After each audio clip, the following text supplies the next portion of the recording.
the roof, and that's when these solar panels are producing the most power. So at these peak hours, solar power is cheaper than grid power. And there's more potential energy savings for the store. Electricity rates fluctuate with the price of fossil fuels. And since most experts expect fuel prices to rise, the SunEdison deal has an added benefit for Whole Foods. We're guaranteeing Whole Foods a fixed price for 20 years from these solar panels. That's something that their traditional utility company can't promise them. How much Whole Foods saves over the next 20 years will depend on the cost of their conventional energy. But SunEdison knows precisely how much it will make from the Whole Foods deal.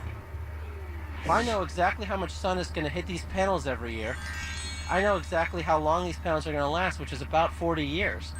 And because of that, just based on interest rates and based on my cost of installation, I can figure out exactly whether these systems will be profitable or unprofitable from day one. If you look at companies like SunEdison who are helping retailers put up solar panels on their roofs, you're suddenly seeing a linkage of the capital markets, which have traditionally been very reluctant to get into solar energy, with the retail sector. That's how you do things in America. You link the technology to the capital, and that's where the rubber hits the road. Or where the sun hits the panel. But in the end, can green stores like Whole Foods and innovative companies like SunEdison really make a difference? Businesses can make a difference in the energy mix in our country, and I think they have to, because capitalism is what America is built on, and we expect businesses and entrepreneurs to step up to the plate and bring solutions to the challenges that we face as a country. And solar or any renewable energy, to me, is the right thing for business to get involved in. And supermarkets aren't the only candidates for large solar installations. With all of the municipal buildings, all the distribution centers, all of the schools, all of the other big, large, flat roofs that every typical city has, you can meet between 20 and 40% of the peak power needs of an average American city. There are other large roof technologies that could create more solar power for the grid. One of the most promising is flexible solar sheeting that can cover very large areas and potentially supply more power than conventional panels. Still, rooftop solar arrays are not very efficient.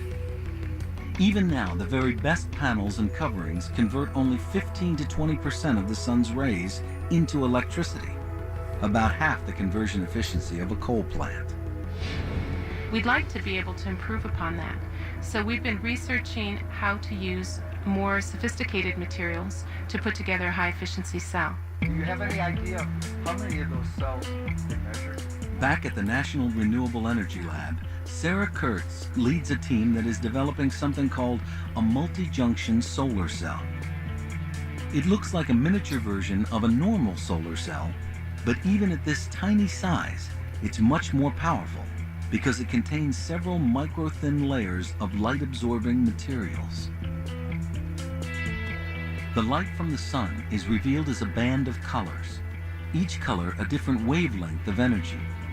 Traditional silicon solar cells absorb only the red spectrum of the sun's rays. The rest of the energy bands are blocked.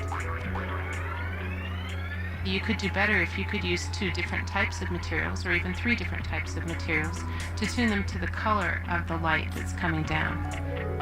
The extra layers allow the cell to absorb additional wavelengths of light, greatly increasing its efficiency. The potential of multi-junction cells as a power source was recently revealed on, of all places, Mars. The robotic rovers roaming the red planet were originally projected to last about 3 months, but they're still functioning more than 3 years after their momentous landing. Thanks in large part to multi-junction solar cells developed in Sarah Kurtz's lab. But the rover cells cost millions of dollars, so they're probably light years away from the consumer market. And right now, no rooftop-based system uses these multi-junctions. If you have multi-junctions, you can get more of the energy out of the sun. The trick is to get more energy out than the extra cost that it costs you to make that extra set of layers in it. We need to take our nanostructures and put them into an assembly. Caltech's Nathan Lewis believes solar technology has to become much cheaper before it can make a serious impact. And he's hoping nanotechnology will help him do that. So we're working on using nanostructures, nanotubes, nanoparticles, where nano means really tiny. I'm trying to use these materials to capture and convert and store sunlight in new ways. But that's not all. We want things that are so cheap that you could treat them like paint at Home Depot and you'll paint your roof or paint your house with it. So that would really lower the cost of solar electricity a lot. Here's how Lewis's nano paint might work. First, you need to roll out a layer of something to help conduct electricity. A thin sheet of plastic with an aluminum coating would do. You also need wires that will ultimately conduct the electricity to the house. Now, you're ready for Lewis's solar paint. Its key ingredient, a compound called titanium oxide, is processed into nanotubes that point toward the sun like blades of grass. TiO2 is an incredibly common, cheap chemical. It's in toothpaste. It's the pigment in white paint, these little tiny particles. And when photons of sunlight strike individual TiO2 atoms, they knock loose electrons, just like they do to silicon atoms in a solar cell.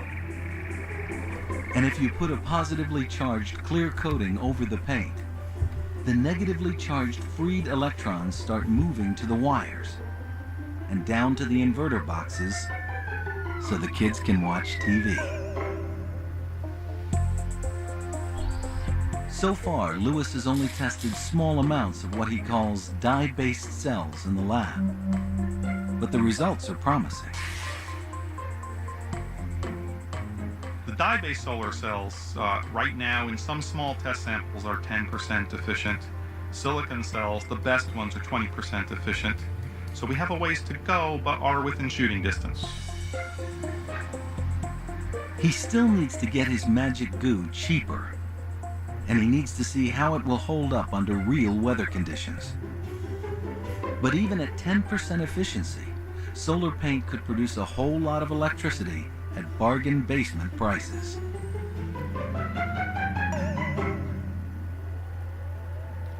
The most promising solar innovations are years away from becoming practical back on Earth. So some experts believe we should wait before more fully committing to solar power.